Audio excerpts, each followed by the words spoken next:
Semoga yang subscribe diberikan rezeki melimpah dari jalan tak terduga. Dan yang like komen, dimudahkan jalannya menuju surga di hari akhir nanti. Sesungguhnya Fir'aun telah berbuat sewenang-wenang di muka bumi dan menjadikan penduduknya berpecah belah. Dia bertindak semena-mena, lalim, melampaui batas, lebih mementingkan kehidupan dunia dan berpaling dari ketaatan Rob yang Maha Tinggi. Fir'aun memecah menjadi banyak sekali golongan dan kelompok dan menindas sebagian di antara mereka. Fir'aun menindas Bani Israel yang berasal dari keturunan Nabi Yakub. Saat itu, mereka adalah penduduk bumi terbaik.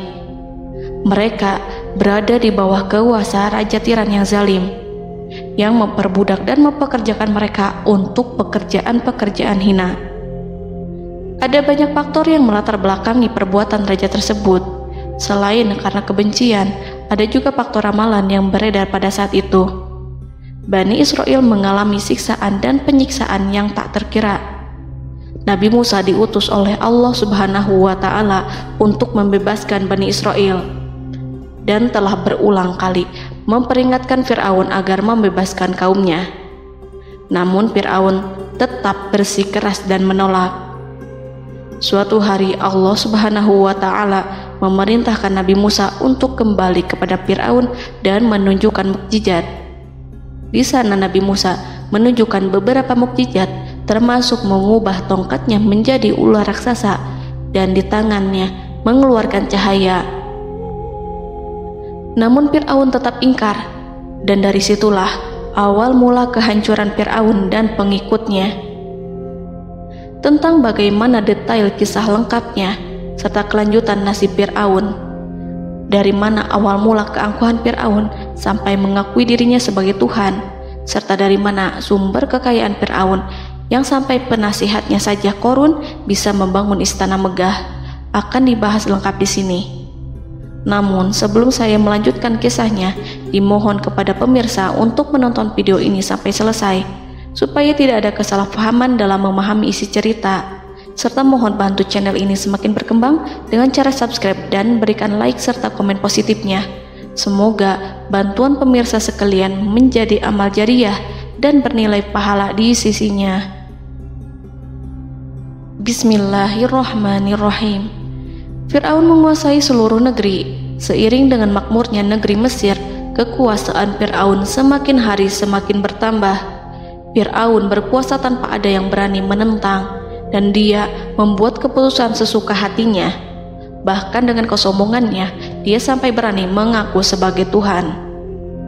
Gelar Fir'aun Raja Mesir kuno punya pengaruh besar yang diyakini sebagai seorang yang bertanggung jawab untuk melindungi dunia pada saat itu.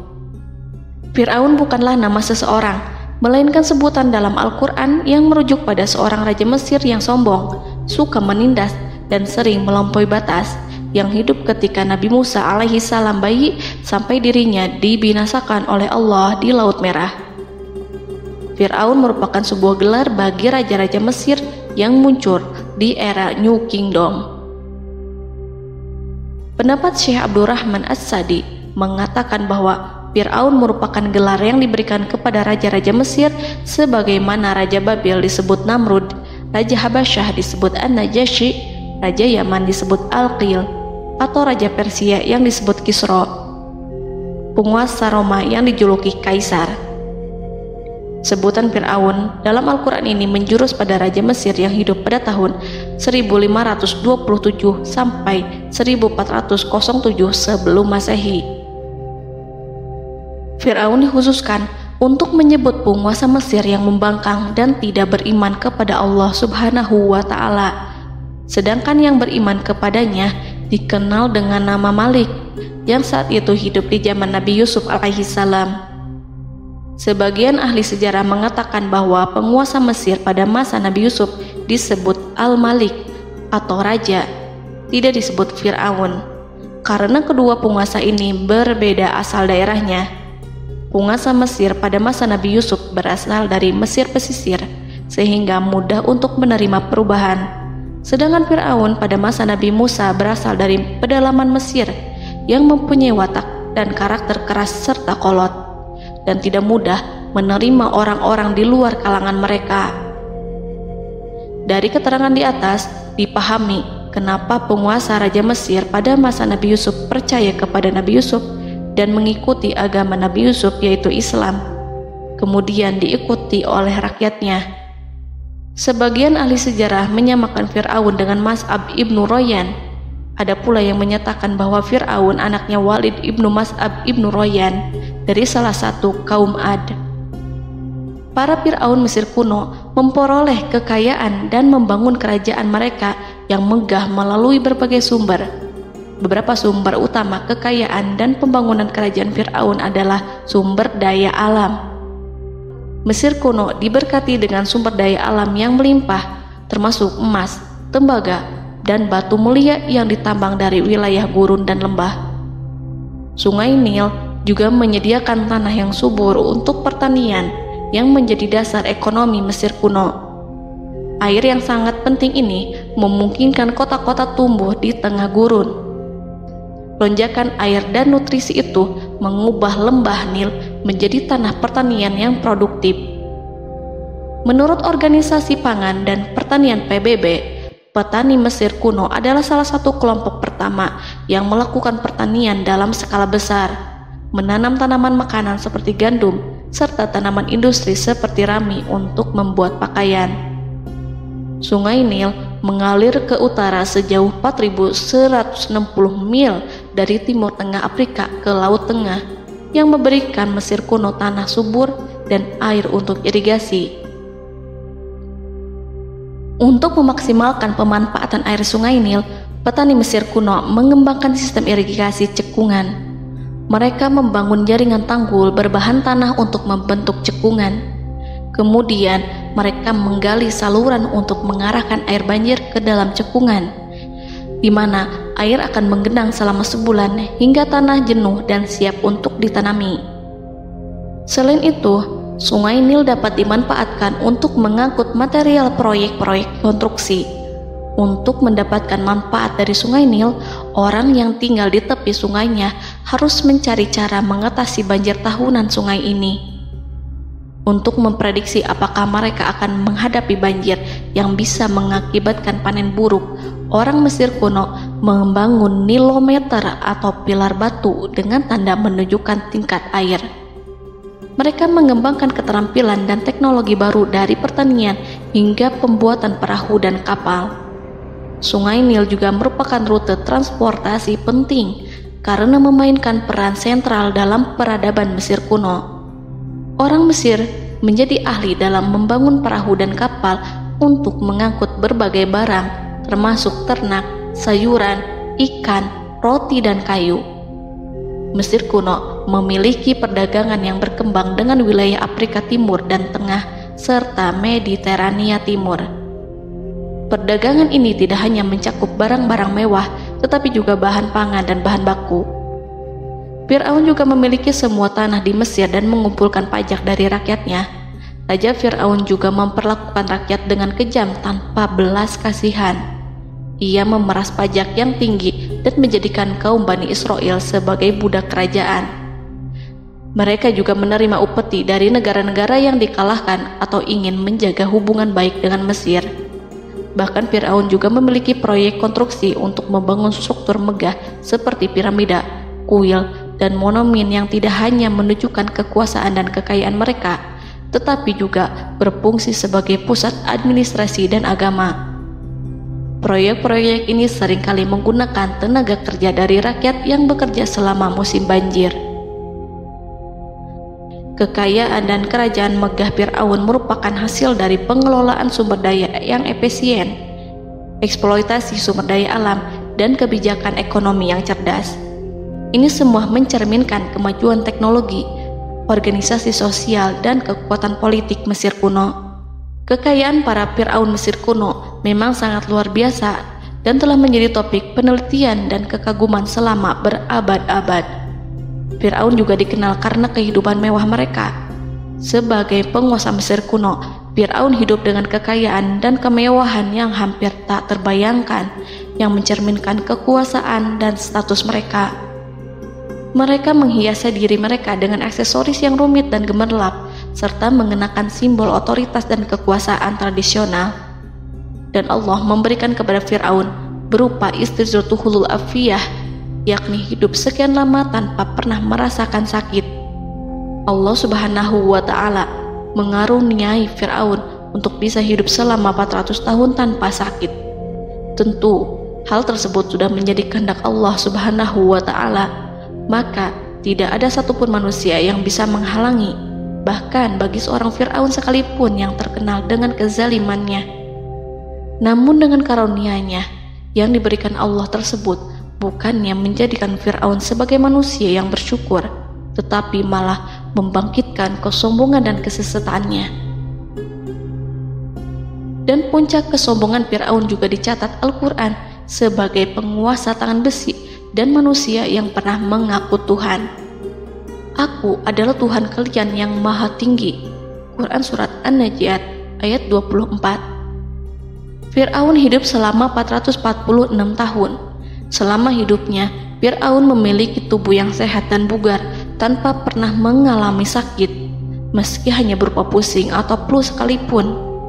Fir'aun bahkan tidak pernah merasakan kelelahan.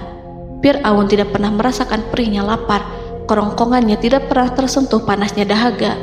Seandainya dalam semalam saja Fir'aun dilanda sakit berupa pusing atau demam, maka ia akan sibuk untuk mengurus dirinya sendiri dan tidak berpikiran untuk mengaku bahwa ia adalah Tuhan. Hal ini pun dijelaskan dalam kitab Ihya Ulumuddin Al-Qut Al-Qulub oleh Imam Al-Ghazali. Sesungguhnya yang menyebabkan Fir'aun sampai berani mengatakan, "Aku adalah Tuhan kalian yang maha tinggi." Hal ini disebabkan karena ia mengalami masa sehat dalam hidupnya yang begitu lama. Kekejaman Raja Fir'aun diikuti dengan kesombongannya.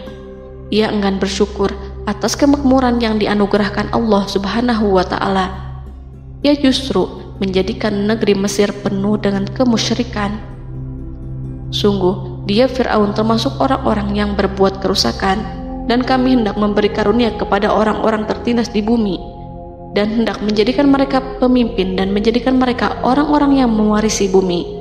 Dan kami teguhkan kedudukan mereka di bumi, dan kami perlihatkan kepada Fir'aun dan Haman bersama bala tentaranya apa yang selalu mereka takutkan dari mereka. Surat Al-Qasas ayat 1-6. Haman yang merupakan penasihat dan sekaligus pelaksana proyek pembangunan menara untuk Fir'aun yang ikut berkontribusi dalam kesesatan Fir'aun, dan dia juga yang menjadi aktor utama atas kezaliman Fir'aun yang nantinya memberikan nasihat kepada Fir'aun dan mendorongnya untuk menolak ajaran Nabi Musa alaihi salam.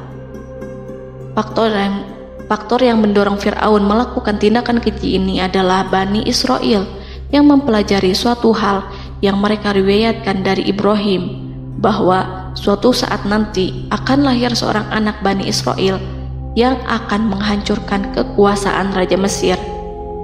Berita gembira ini terjadi saat insiden antara Sarah, istri Nabi Ibrahim alaihissalam, dengan Raja Mesir yang saat itu berniat jahat terhadap Sarah.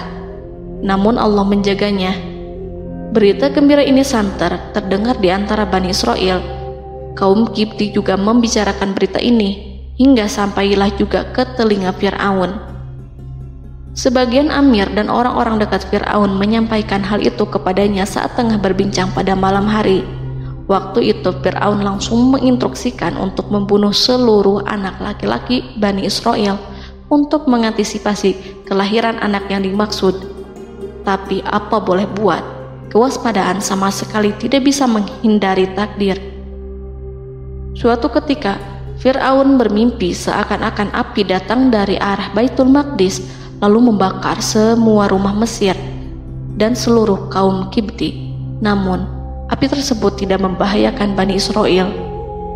Saat bangun, Fir'aun merasa takut oleh mimpi itu. Ia kemudian mengumpulkan seluruh paranormal dan tukang sihir. Fir'aun bertanya kepada mereka terkait mimpi itu. Mereka berkata, akan lahir seorang bayi laki-laki dari kalangan Bani Israel yang akan menghancurkan penduduk Mesir. Sebab itulah Fir'aun memerintahkan untuk membunuh anak laki-laki dan membiarkan hidup anak perempuan. Fir'aun sangat mewaspadai agar Musa tidak lahir, hingga menunjuk sejumlah laki-laki dan dukun beranak berpatroli memeriksa para wanita hamil dan mendata waktu kelahiran mereka. Jika ada yang melahirkan anak laki-laki, si bayi langsung disembelih oleh para algojo seketika itu juga. Allah berfirman, "Kami mengilhamkan kepada ibu Musa, susuilah dia Musa. Jika engkau khawatir atas keselamatannya, hanyutkanlah dia ke sungai Nil dalam sebuah peti yang mengapung. Janganlah engkau takut dan janganlah pula bersedih. Sesungguhnya kami pastikan mengembalikan kepadamu dan menjadikan sebagai salah seorang rasul." Surat Al-Qasas ayat 7. Pada saat itu, ibu Musa yang bernama Ayarika, ada juga yang menyebut Ayah Zakat, merasakan kesedihan yang amat dalam dan sudah mengantisipasi sejak pertama kali mengandung Musa. Kehamilannya ini memang tidak terlihat. Harun lahir pada tahun ketika hukuman mati bagi lelaki tidak berlaku, sementara Musa lahir pada tahun di mana bayi laki-laki harus dibunuh. Saat melahirkan, ibunya mendapat ilham agar Musa kecil diletakkan di dalam peti yang diikat dengan tali. Rumahnya tepat di hulu sungai Nil. Ia menyusui Musa, kemudian ketika khawatir pada seseorang, ia meletakkan Musa di peti itu, lalu dilepaskannya ke lautan, sementara talinya tetap dipegang. Setelah semua orang pergi, ia tarik kembali peti itu. Namun suatu hari, ibu Musa melepaskan peti itu, tetapi dia lupa tidak mengikatnya dengan tali, sehingga peti berisi Musa kecil itu hanyut bersama aliran sungai Nil hingga melintas tepat di depan istana Fir'aun. Selir-selir Fir'aun itu memungut peti dalam kondisi tertutup rapat. Mereka tidak berani membukanya. Peti itu kemudian diletakkan di depan istri Fir'aun, Asiyah binti Muzahim. Ada pendapat yang mengatakan bahwa Asiyah berasal dari Bani Israel dari keturunan Musa. Saat membuka penutup peti dan menyingkap tirai penutupnya, Asiyah melihat wajah Musa kecil memancarkan sinar-sinar nubuah kemuliaan. Begitu melihatnya, Asiyah langsung jatuh hati dan sangat mencintainya. Saat Fir'aun tiba, ia berseru, "Apa ini?" Kemudian ia memerintahkan untuk menyembelihnya, tetapi sang istri meminta agar bayi tersebut diberikan kepadanya. Sang istri berkata, "Dia adalah penyejuk mata hati bagiku dan bagimu." Fir'aun menimpali, "Iya, bagimu, tapi bagiku tidak. Aku tidak memerlukan bayi itu." Petaka memang selaras dengan tutur kata. Kata-kata istri Fir'aun, mudah-mudahan dia bermanfaat kepada kita. Allah memberikan manfaat yang ia harapkan. Di dunia, Allah memberikan hidayah padanya melalui sosok Musa, dan di akhirat, Allah menempatkan dia di surganya karena Musa. Atau kita ambil dia menjadi anak. Keduanya pun mengadopsi Musa karena mereka berdua tidak punya anak. Perkataan Asiyah ini diabadikan dalam Al-Quran surat Al-Qasas ayat 9. Dan berkatalah istri Fir'aun, "Ia adalah penyejuk mata hati bagiku dan bagimu. Janganlah kamu membunuhnya. Mudah-mudahan ia bermanfaat kepada kita, atau kita ambil ia menjadi anak, sedangkan mereka tidak menyadari." Dalam ayat ini Allah Subhanahu wa Ta'ala berfirman yang artinya, sedangkan mereka tidak menyadarinya. Ibnu Katsir menjelaskan maksud dari ayat ini, mereka tidak mengetahui apa yang dikehendaki Allah, bahwa di tangan anak itulah terjadinya kehancuran masa depan Fir'aun dan bala tentaranya. Mereka tidak mengetahui hukuman besar Allah yang dikehendaki terhadap Fir'aun dan pasukannya. Mereka tidak tahu bahwa Allah menakdirkan mereka untuk memungutnya. Saat Musa tinggal di kediaman Fir'aun, pihak keluarga ingin menyusuinya. Namun Musa tidak mau menerima susu wanita manapun. Ia juga tidak mau makan, hingga mereka dibuat bingung karenanya. Mereka berusaha sebisanya untuk memberi Musa makan, namun Musa tidak mau. Seperti yang Allah sampaikan dalam surat Al-Qasas ayat 12. dan kami cegah dia Musa menyusu kepada perempuan-perempuan yang menyusuinya sebelum itu. Mereka kemudian mengirim Musa bersama para dukun beranak dan sejumlah wanita ke pasar. Mungkin Musa mau menyusu pada seorang wanita di sana. Saat semua orang berdiri di hadapan Musa, saudari Musa melihatnya. Ia tak memperlihatkan sikap seakan-akan mengenal bayi yang sebenarnya adalah adiknya. Mereka kemudian pergi bersama saudari Musa itu ke kediaman Musa. Musa kecil kemudian digendong ibunya untuk menyusui bayi itu. Bayi yang tidak lain adalah anaknya sendiri, langsung menyusu dengan lahap. Melihat hal itu, mereka merasa sangat puas dan gembira. Mereka pun melaporkan peristiwa yang sangat menggembirakan itu kepada Asia. Asia meminta agar perempuan yang tidak lain adalah ibunya Musa itu untuk menetap bersamanya dan memohon kebaikan serta kesediaannya. Namun, perempuan itu menolaknya seraya berkata, "Sesungguhnya aku mempunyai suami dan anak-anak yang tidak bisa aku tinggalkan. Akan tetapi, aku siap melakukan jika bayi itu dibawa kepadaku ke rumahku." Akhirnya Asia mengutus ajudan kerajaan untuk menyerahkan bayi itu kepada ibunya Musa untuk disusui secara rutin. Asia kemudian memberikan berbagai macam fasilitas kepada ibu Musa berupa biaya nafkah sehari-hari, pakaian-pakaian bagus, dan beberapa hadiah istimewa yang lainnya sebagai kompensasi upah menyusui bayi itu. Akhirnya Musa kecil kembali ke pangkuan ibunya dan berada di bawah asuhannya. Allah telah menyatukan kembali bayi yang bernama Musa itu dengan ibunya sendiri. Fir'aun tidak akan menyangka jika Allah telah mempersiapkan sesuatu yang besar lewat kehadiran Musa kecil di kerajaannya. Sang raja bengis lagi terpedaya oleh banyaknya pasukan yang dimiliki, kekuasaan, dan luasnya kerajaan yang maha agung yang tak terkalahkan, dan takdirnya tak bisa ditentang. Allah telah memutuskan bahwa bayi itu yang dia dan pengikutnya waspadai keberadaannya itu hingga dengan bengis membunuh banyak sekali nyawa yang tak terhitung jumlahnya. Padahal anak tersebut justru tumbuh dewasa di kediamannya, di atas kasurnya, memakan makanannya dan meminum yang ada di rumahnya. Fir'aun sendiri justru mengadopsi dan merawat serta mengasuhnya tanpa menyadari rahasia besar di balik itu.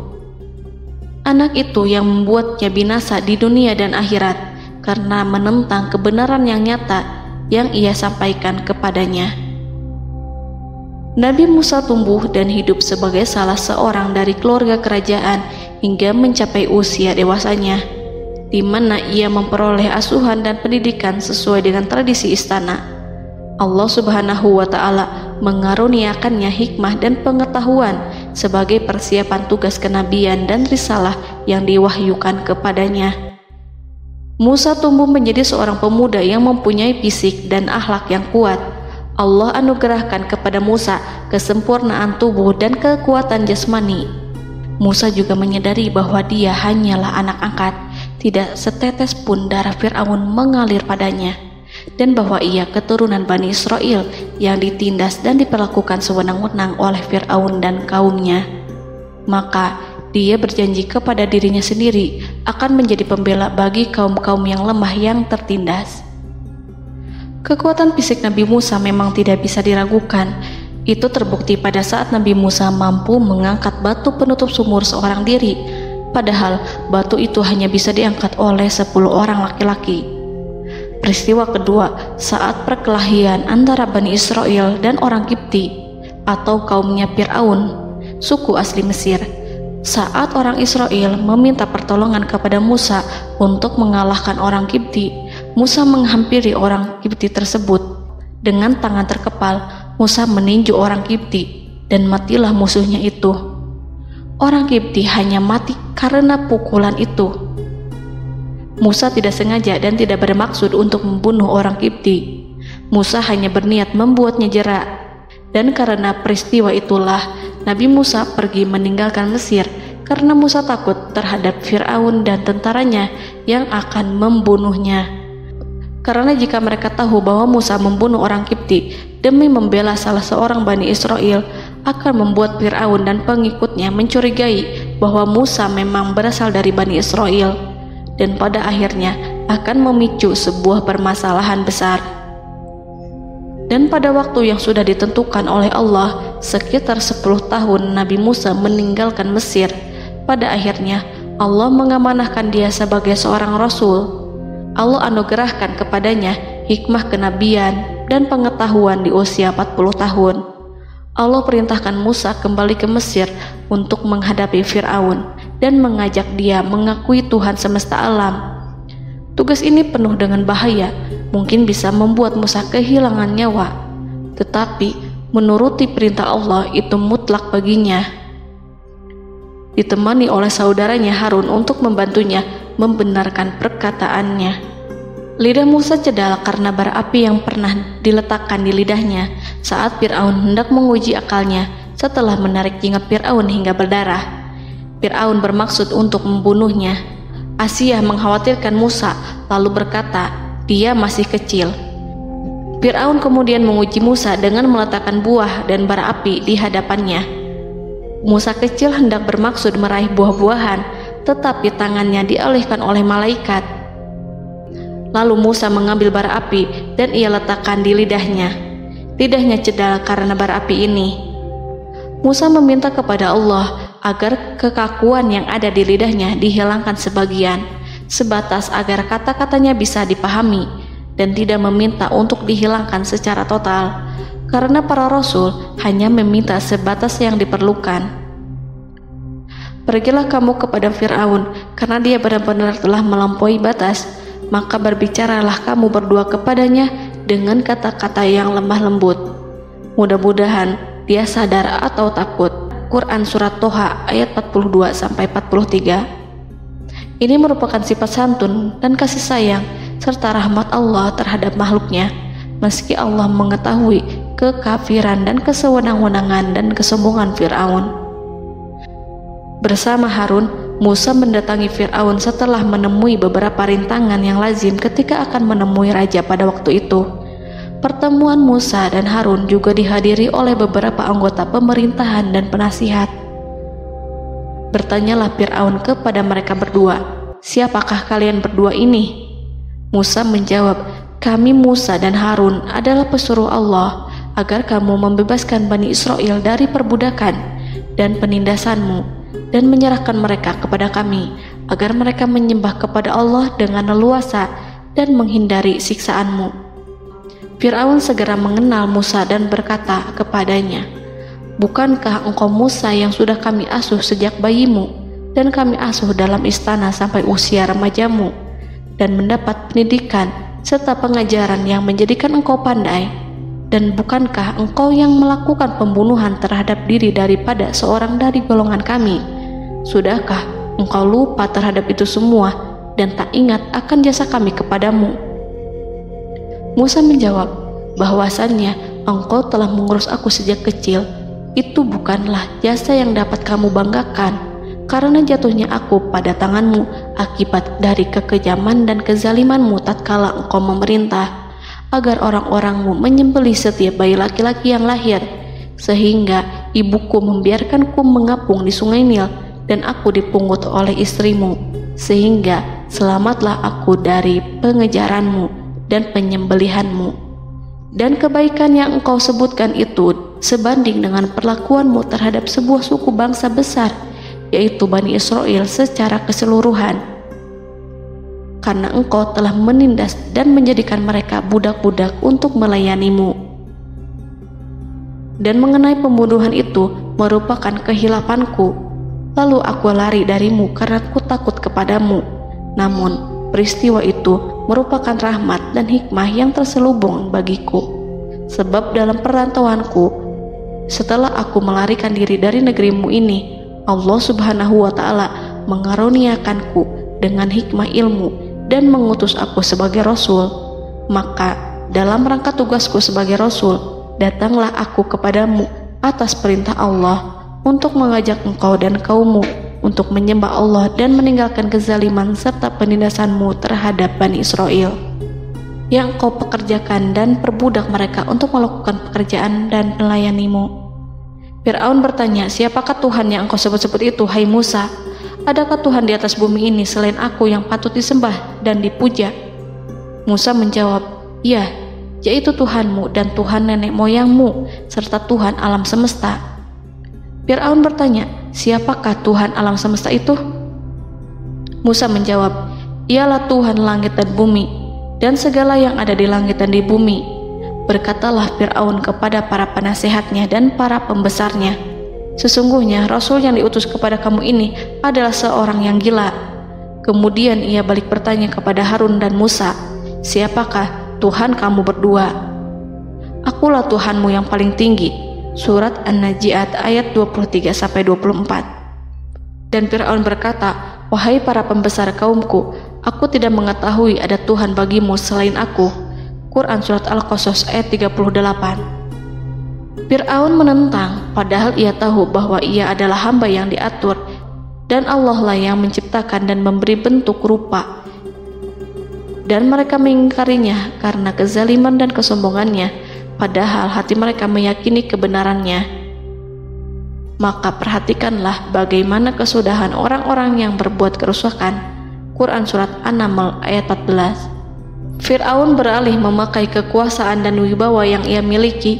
Fir'aun berkata, jika engkau menyembah Tuhan selain aku akan memasukkanmu ke dalam penjara. Musa berkata, apakah engkau akan melakukan itu sekalipun aku tunjukkan kepadamu suatu bukti yang nyata? Fir'aun menjawab, tunjukkanlah sesuatu yang nyata itu. Maka Musa melemparkan tongkatnya. Tiba-tiba tongkat itu menjadi ular besar, dan Musa mengeluarkan tangan dari dalam bajunya. Tiba-tiba tangan itu menjadi putih bercahaya. Saking ketakutannya hingga membuat Fir'aun terkena diare. Dalam sehari lebih dari 40 kali buang air. Namun Fir'aun sebagai raja yang mengaku Tuhan tentu tidak akan begitu saja menyerah kepada Musa, walaupun telah diperlihatkan 2 mukjizat. Bahkan Fir'aun berkata kepada kaumnya yang dikhawatirkan terpengaruh oleh mukjizat Musa, bahwa apa yang dilakukan Musa merupakan sihir, dan Musa Harun adalah ahli sihir yang datang dengan maksud menguasai Mesir. Salah satu penasehatnya, yaitu Haman, mengusulkan agar mengumpulkan semua ahli sihir dari berbagai penjuru kerajaan untuk bertanding mematahkan sihir Musa, yang tanpa pikir panjang Fir'aun setujui. Fir'aun pun berkata kepada Musa, apa yang kau bawa ini adalah sihir. Kami akan melawanmu dengan sihir yang sama. Fir'aun pun kemudian meminta Musa untuk bertemu pada waktu dan tempat yang disepakati, dan langsung disetujui Nabi Musa tanpa ragu sedikit pun. Inilah salah satu tujuan terbesar Musa untuk memperlihatkan ayat-ayat hujah dan bukti-bukti nyata Allah di hadapan halayak ramai. Dengan berbekal pertolongan Allah, Musa yakin akan menang melawan para ahli sihir itu. Maka pada waktu yang sudah ditetapkan, yakni pada permulaan hari, saat cahaya matahari mulai terik menyengat, sehingga kebenaran akan terlihat terlebih jelas dan nyata, orang-orang berbondong-bondong menuju tempat yang sudah ditentukan untuk melihat pertandingan sihir yang sudah dihadiri ribuan tukang sihir. Menurut Muhammad bin Ka'ab, mereka berjumlah 80.000 ahli sihir. Mereka sudah dijanjikan hadiah dan uang yang besar jika berhasil mengalahkan Musa. Para penyihir istana berkata, wahai Musa, apakah engkau yang mau lebih dahulu ataukah kami? Musa menjawab, silahkan kalian lebih dahulu. Maka ketika tali-tali dan tongkat-tongkat ahli sihir dilemparkan, tiba-tiba berubah menjadi seakan-akan ia merayap cepat karena sihir mereka. Ada rasa takut yang menyelimuti hati Musa, takut jika orang-orang terkena fitnah sihir dan tipu daya mereka. Namun Allah langsung menguatkan Musa dan berkata yang diabadikan dalam Quran Surat Toha ayat 65-69, janganlah engkau takut, sungguh engkaulah yang unggul, dan lemparkanlah apa yang ada di tangan kananmu, niscaya ia akan membuat. Apa yang mereka buat itu hanyalah tipu daya tukang sihir belaka, dan tidak akan menang tukang sihir itu dari manapun ia datang. Saat Musa melemparkan tongkat, tongkat itu berubah menjadi ular besar yang memiliki kaki, berleher besar, dan bentuk yang menakutkan, hingga semua orang lari dan menjauh. Ular itu kemudian menelan tali-tali para tukang sihir dengan satu persatu dengan gerakan super cepat. Semua orang melihatnya dengan penuh keheranan, sementara para tukang sihir mereka tercengang dan bingung kala melihatnya. Mereka melihat sesuatu yang sama sekali tidak pernah terlintas di benaknya dan juga berada di luar bidang yang mereka kuasai. Saat itulah mereka tahu pasti bahwa yang mereka lihat itu bukanlah sihir, sulap, khayalan ilusi ataupun kebohongan semata, tetapi sebuah kebenaran yang hanya bisa dilakukan oleh Yang Maha Benar, yang mengutus mukjizat tersebut dengan benar. Allah menyingkap tabir kelalaian dari hati mereka, menyinarinya dengan petunjuk yang Ia ciptakan dan menyingkirkan gumpalan keras di hatinya. Mereka segera bertaubat dan tunduk sujud kepadanya. Dengan lantang mereka mengatakan kepada semua yang hadir tanpa memperdulikan hukuman ataupun siksaan apapun, "Kami beriman kepada Rob seluruh alam, yaitu Tuhannya Musa dan Harun." Fir'aun yang congkak dan sombong tentu sangat marah dengan apa yang disaksikannya itu. Ketika melihat ahli-ahli sihirnya begitu cepat menyerah dan mengakui kekalahan kepada Musa, bahkan menyatakan beriman kepada Tuhan Musa dan Harun. Tindakan itu dianggapnya sebagai pelanggaran terhadap kekuasaannya dan penentangan terhadap ketuhanannya dan merupakan tamparan bagi kewibawaannya. Fir'aun berkata kepada mereka, "Apakah kalian telah beriman kepada Musa sebelum aku memberi izin? Kenapa kalian tidak terlebih dahulu bermusyawarah kepadaku sebelum melakukan tindakan keji di hadapan rakyatku ini?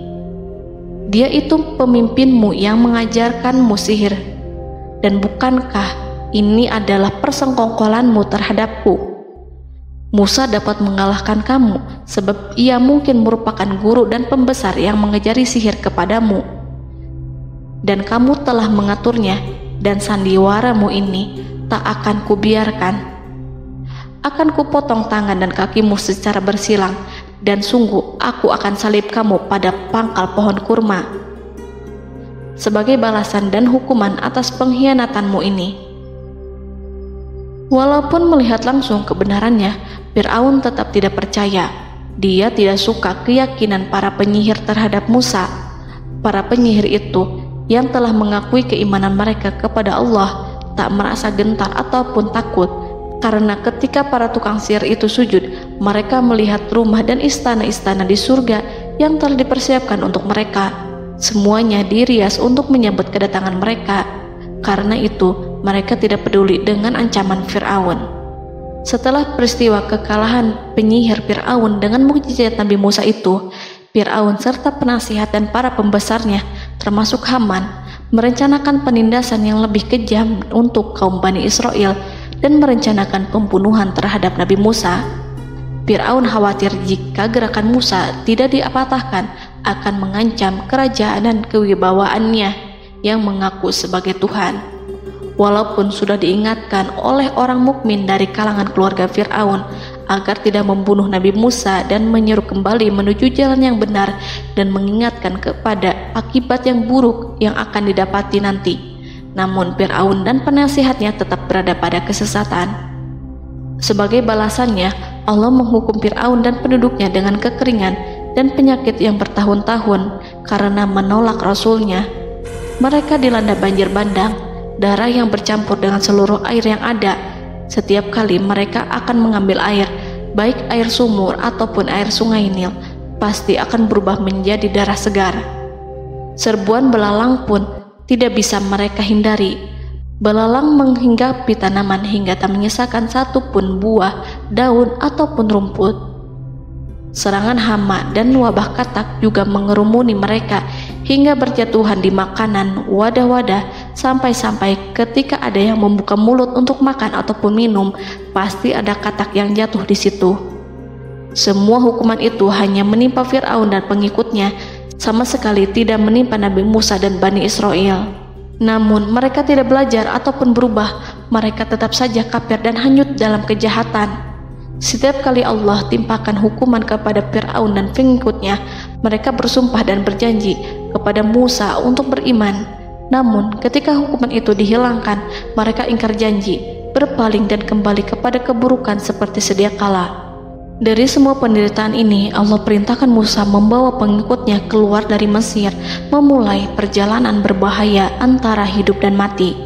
Setelah mengetahui keberangkatan Nabi Musa dan Bani Israel, Fir'aun bersama tentaranya bergerak untuk membantai mereka.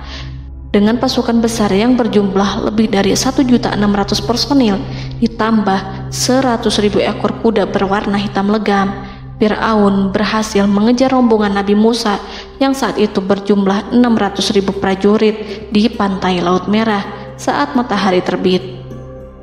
Pasukan Fir'aun mengepung mereka dari semua arah. Di belakang mereka ada tentara Fir'aun yang kejam, sementara di hadapan mereka Laut Merah yang membentang luas. Kala situasi kian genting dan Fir'aun beserta seluruh pasukannya mendekat dengan kesungguhan hati, diperkuat dan persenjataan, juga dengan amarah dan kedengkian, penglihatan tidak menetap mengarah ke suatu tujuan, dan hati naik menyesak sampai ke tenggorokan. Saat itulah Yang Maha Penyantun lagi kuasa, Rob Arsy yang mulia, mewahyukan kepada Musa, "Pukullah laut itu dengan tongkatmu."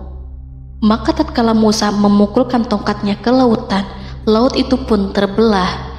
Air lautan berdiri tegak laksana gunung yang terbelah oleh kuasa yang maha agung, yang bersumber dari zat yang mengatakan kepada sesuatu, "Jadilah," maka jadilah sesuatu itu.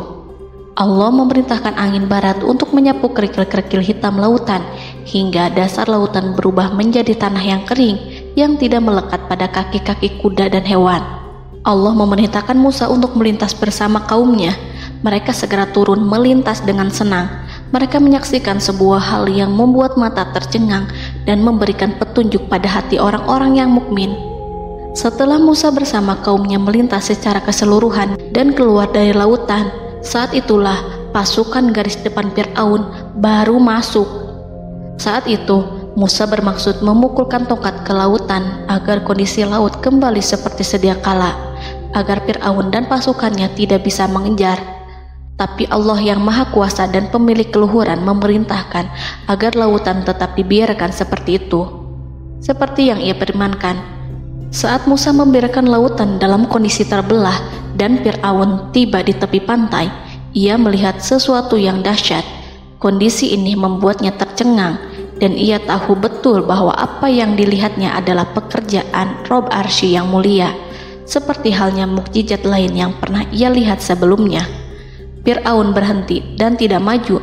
Ia menyesal karena mengejar Bani Israel dalam situasi seperti ini, di saat penyesalan tiada lagi membawa guna. Namun Fir'aun memperlihatkan sikap tangguh dan kuat di hadapan para pasukannya dan memperlakukan mereka layaknya musuh.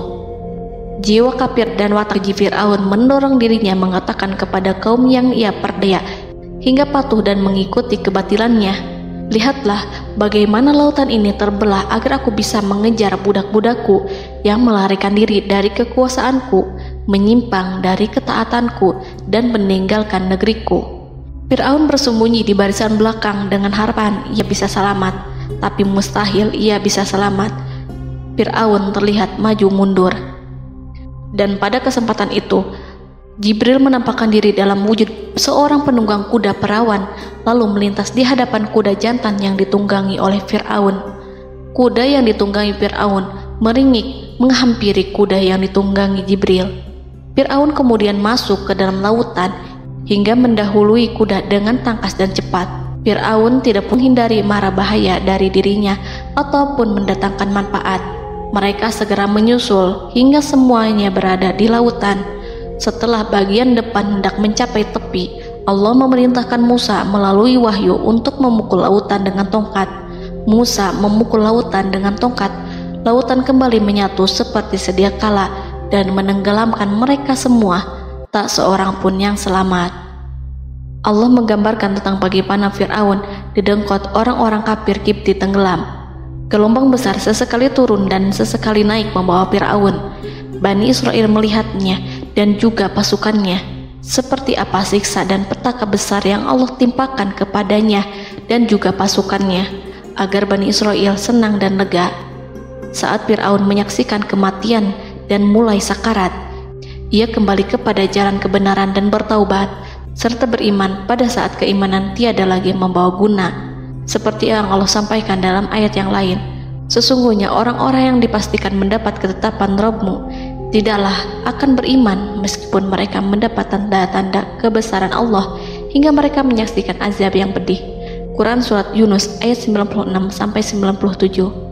Seperti itulah Musa mendoakan keburukan pada Fir'aun dan golongannya agar harta benda mereka dibinasakan, hati mereka diikat sehingga mereka tidak akan beriman hingga melihat siksaan yang pedih, yaitu ketika keimanan tidak ada lagi membawa guna bagi mereka, sekaligus sebagai penyesalan bagi mereka. Allah berfirman kepada Musa dan Harun saat keduanya mengucapkan doa tersebut, sungguh telah diperkenankan permohonan kamu berdua. Quran Surat Yunus ayat 89. Siksaan yang ditimpakan kepada Fir'aun dan pasukannya ini merupakan jawaban atas doa Musa dan saudaranya Harun. Dalam hadis riwayat Imam Ahmad, Rasulullah Shallallahu Alaihi Wasallam bersabda, saat Fir'aun berkata, aku percaya bahwa tidak ada Tuhan melainkan Rabb yang dipercaya Bani Israel, Jibril berkata kepadaku, wahai Muhammad, andai kau melihatku saat mengambil pasir lautan, lalu aku sumpalkan ke mulutnya karena khawatir jika rahmat menghampirinya. Ibnu Abbas dan lainnya mengatakan, sebagian Bani Israel meragukan kematian Fir'aun, bahkan ada yang menyatakan bahwa Fir'aun tidak mati. Allah kemudian memerintahkan lautan untuk mengapungkan jasad Fir'aun. Menurut pendapat lain, Fir'aun terangkat ke permukaan air. Ibnu Abbas dan lainnya mengatakan, sebagian Bani Israel meragukan kematian Fir'aun, bahkan ada yang menyatakan bahwa Fir'aun tidak mati. Allah kemudian memerintahkan lautan untuk mengapungkan jasad Fir'aun. Maka pada hari ini kami selamatkan jasadmu, yaitu dengan mengenakan baju perang yang dengannya kau dikenali, agar engkau dapat menjadi pelajaran bagi orang-orang yang datang setelahmu, yaitu agar kau menjadi bukti bagi Bani Israel atas kekuasaan Allah yang membinasakan Fir'aun. Karena itu, sebagian salaf membaca, kemungkinan yang dimaksud adalah kami menyelamatkan jasadmu beserta baju perangmu agar kau menjadi pelajaran bagi orang-orang setelahmu dari kalangan Bani Israel, dan mereka tahu bahwa kau telah binasa. Wallahu a'lam.